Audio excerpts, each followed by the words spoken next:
So 25లో చూస్తా అంటే పెద్దగా అద్భుతాలేం జరిగినట్టు లేదు. అద్భుతాలేం జరగవు. రోజు మనం చూస్తున్నట్టుగా ఆహ్, లక్షల కోట్ల పెట్టుబడులని జెప్పి బ్యానర్ ఐటెంలో చూస్తున్నాం. అది ఎక్కడున్నాయో తెలీదు.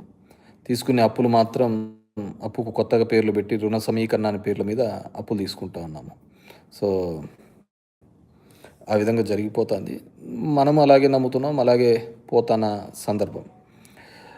పాపం ఇంతకుముందంతా గూడా మా ప్రభుత్వం మీద బాధపడేవాళ్ళు.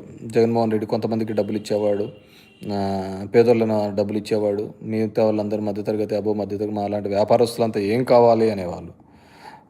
ఇప్పుడేమంటున్నారంతా జగన్ రెడ్డే మేలయ్య. జగన్ రెడ్డి అందరికీ డబ్బులిస్తంటే వాళ్ళొచ్చి మా దగ్గర సామాన్లు కొంటాండ్రి. ఇప్పుడు ఆ పద్ధతి లేదు. అందరూ పేదోళ్ళు బయటికి రావటం లేదు. వ్యాపారస్తులకి సరిగ్గా లేదు. అందరూ ఇబ్బందికరమైన పరిస్థితులలో ఉన్నామని చెప్పేసి బాధపడుతున్న సందర్భం. నాకు తెలిసి ఏమైనా ఉంటే ఏమైనా మందేమైనా ఎక్కువ పోయి ఉండొచ్చేమో అబ్బా! అంతకంటే మందు తప్ప ఇంక వేరేది ఏమీ పెద్దగా కొనుగోలు శక్తిలో పెరుగుతున్నట్టు ఏం లేదు. ఎందుకంటే మనమంతా దానిల దగ్గరే కదా అంతా మంచి చెడులన్నీ మాట్లాడే విషయం అంతా కూడా. మన ఇంట్లో పెళ్ళాం పిల్లోళ్ళకి చెప్పం కానీ, తల్లిదండ్రులకు చెప్పం కానీ, అంత మందు దగ్గర చెప్తా ఉంటాం అనమాట. మంచి చెడులని అవే తీడుస్తాయని. రాత్రికి మత్తు ఉంటుంది కదా, నిద్ర వస్తుందేమోనని ఒక ఫీలింగ్తో. సో అదే కదా మన దేశంలో ఎక్కడా లేని విధంగా మంచి విద్యను అందిస్తాము, బాగా స్కూళ్ళు చేస్తామంటే ఒప్పుకొని దాంట్లో మంచి మందు ఇస్తాము అంటే సంబరపడిన కాలాలు ఉన్నాయంటే అది ఎక్కడ ఉండదు అనమాట. మన దేశంలోనే జరుగుతా అంటే సో అందరూ హ్యాపీస్ బాగా మంచిదా మందు తాగింటారు. సో సో ఈరోజు ఈ లైవ్ వల్ల ఇది చేసేది ఏంటంటే ఏ వర్గము హ్యాపీతో ఉంది, ఏ వర్గం హ్యాపీగా లేరు అనే దాంట్లో చూస్తే రైతాంగం చూస్తే అలాగే తయారైనాడు. కర్షకుడు, కార్మికుడు అందరూ కూడా ఇబ్బందికరమైన పరిస్థితి. 2026లో అయినా మంచిదే జరుగుతుందేమో చూడాలి. మరి రైతులు గిట్టుబాటు లేదు, కార్మికులు పని చేస్తే డబ్బు లేదు. ఇప్పుడు కొత్తగా గ్రామాలలో అయితే ఇప్పుడు ఎన్ఆర్జీఎస్ వచ్చింది. దాన్ని ఎన్ఆర్జీఎస్ 2005లో నేను హానెస్ట్గా చెప్పదలుచుకున్నా. చాలా చోట్ల గొడవలు, ఫ్యాక్షన్లు తగ్గినాయి ఎన్ఆర్జీఎస్ వచ్చిన తర్వాత. ఎందుకంటే ప్రతి ఒక్కరు తన కాళ్ళ మీద తను పని చేసుకుంటున్నాడు, తిరుగుతున్నాడు, పని చేసుకుంటున్నాడు. ఇబ్బంది లేకుండా ఉన్న సందర్భం నుంచి ఈరోజు 10,000 కోట్ల రూపాయల బడ్జెట్ నుంచి ఇప్పుడు 4,000 కోట్లకు బడ్జెట్ అయింది. మనమంతా ఏమైందంటే జీరామ్జీ పేరు పెట్టినాడు, గాంధీ పేరు తీసేసినాడు, దీని మీద అంతా పడింటే వీళ్ళు సైలెంట్గా ఆ డైవర్సిఫికేషన్లో సైలెంట్గా పథకాన్ని కంప్లీట్గా నిర్వీర్యం చేయడం పరిస్థితి. ఎందుకంటే ఓన్లీ మనకు అదాని అంబానీ బాగుంటే చాలు కదా, వీళ్ళందరూ జనాలు ఎట్లా పోతేనే ఏముంటుంది. మనం కూడా దాని గురించి కూడా పెద్దగా ఆలోచించే పరిస్థితిలో లేములే. మనకంతా కూడా ఆ పద్ధతిలో ఆలోచించే పరిస్థితి లేదు. ఖచ్చితంగా ఉపాధి హామీ పనిలో జరిగిన లోటుపాట్ల వల్ల, ఎందుకంటే స్టేట్ గవర్నమెంట్ డబ్బులు ఇచ్చేంతవరకు సెంట్రల్ గవర్నమెంట్ డబ్బులు ఇవ్వదు. మనమా అప్లోడ్ చేయలేము. మనకున్న వ్యాపకాలు ఎక్కువైపోయినాయి. ఉన్నదంతా తీసుకుపోయి అమరావతిలో పెట్టడానికే సరిపోతుంది. ఎక్కడ ఏమీ జరిగే పరిస్థితిలో లేదు. సో మీకు పోయే కొద్దీ తెలుస్తుంది ఉపాధి హామీ ఏ విధంగా నిర్వీర్యం చేశారు, ఏ విధంగా గ్రామాల్లో ఇబ్బంది జరుగుతుంది అనేది పోయే కొద్దీ నీట్గా తెలుస్తూ ఉంటుంది అనమాట. ఎవరో వంశీ 11 ప్రోనా ఎవరో పెట్టారు, మంచి నకిలీ మంది అది. సో మా దరిద్రం చూడు, మేమంతా నకిలీదని చెప్పేసి మా మీద కేసులు పెడితే తీరా చూస్తుంటే వాళ్ళు దొరికి పెట్టినారనమాట. మా నకిలీ కేసులు అయిపోయినాయి, వాళ్ళు ఒరిజినల్ కేసు అయిపోయినాయి. ఎందుకంటే ఈ కేసుల విషయానికి వస్తే చెప్తే వాసుదేవ్ రెడ్డి అని అప్పుడు ఉండే అతను చంద్రబాబు నాయుడు గారి మీద కేసు పెట్టినాడు, కంప్లైంట్ ఇచ్చినాడు, కేసు రిజిస్టర్డ్ నకిలీ మద్యం. అదే అతన్ని మళ్ళీ వీళ్ళు కంప్లైంట్ ఇచ్చి కేసు రిజిస్టర్ చేసినారు. అతను అప్రూవల్ అయిపోయినాడు. అతను అప్రూవల్ అయిపోయి చంద్రబాబు పెట్టిన కేసేమో ఫ్యాక్ట్స్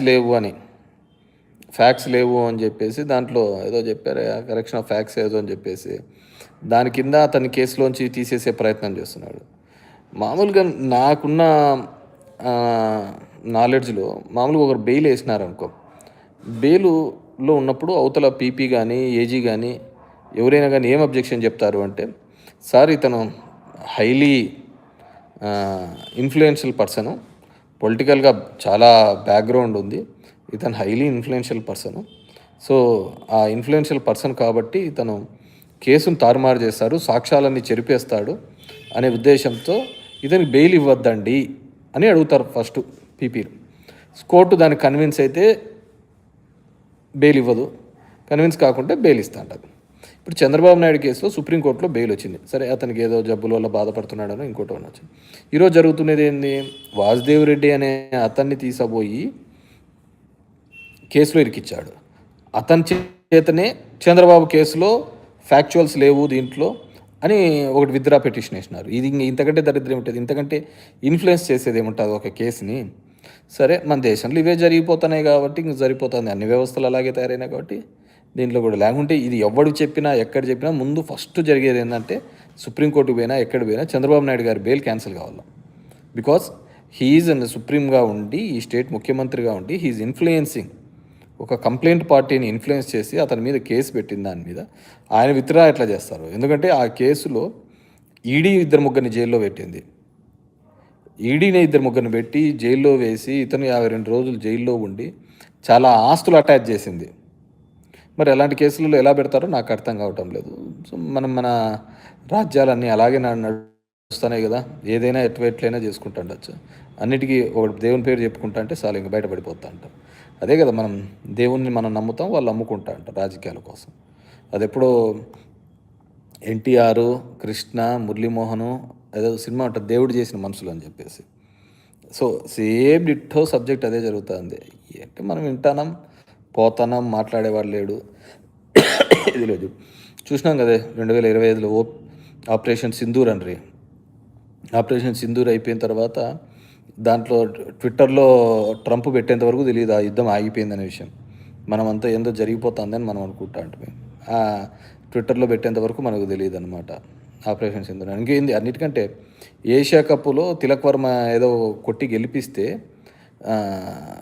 పిఎం స్థాయిలో ఉన్న వ్యక్తి ఆపరేషన్ సింధూర్ పార్ట్ 2 అని పెట్టినారు. ఇది యాడికనుకోలో ఢిల్లీ బ్లాస్ట్ సంగతి ఏమైందో తెలియదు. మనకి ఇవన్నీ పట్టవు, మనకి దీని గురించి ఆలోచించడానికి టైం లేదు. చెప్తున్నా కదా, రూపాయి వాల్యూ 91 ఎంతో అయిపోయింది.